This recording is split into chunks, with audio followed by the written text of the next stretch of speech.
musulmonlar bir-birlarimizni qalbimizda ginamiz bo'lmasligi kerak. G'illi g'ashlik bo'lmasligi kerak. Bu g'illi g'ashlik yomon narsa. Hatto Qur'oni Karimda Alloh taolo bizga duo qilishni o'rgatadi.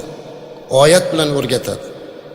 Robbana ighfir lana va li ikhwanina allazina sabaquna bil iman va la taj'al fi qulubina ghillan lil ladina amanu robbana innaka raufur rahim. Mana shu Qur'ondagi oyat. Ushbu oyat-i karimada Alloh taolo mu'minlarni quyidagicha duo qiladi deb duo o'rgatyapti. Ey Robbim, bizni gunohimizni kechir. Bizdan avval o'tib ketgan mu'min musulmon birodarlarimizni gunohini kechir.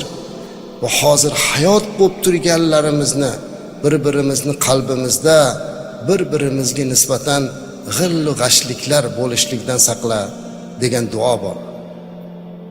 Qalbimizda bir-birimizga nisbatan g'illi g'ashlik bo'lishligini oldini olib so'ralyapti.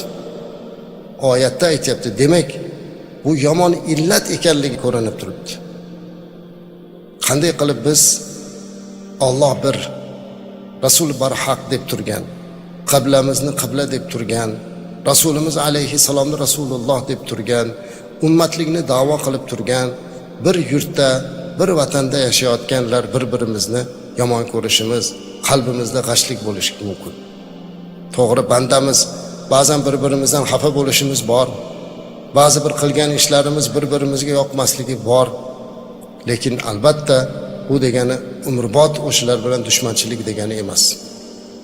Musulmon odam kechirimlik bo'lishligi, musulmon odam qalbida ginani chiqarib yuborishga harakat qilishligi kerak. Bu fazilat azizlar. Bu ishlarni hammasini Ramazon oyidan oldin qilmoqligimiz kerak bo'ladi.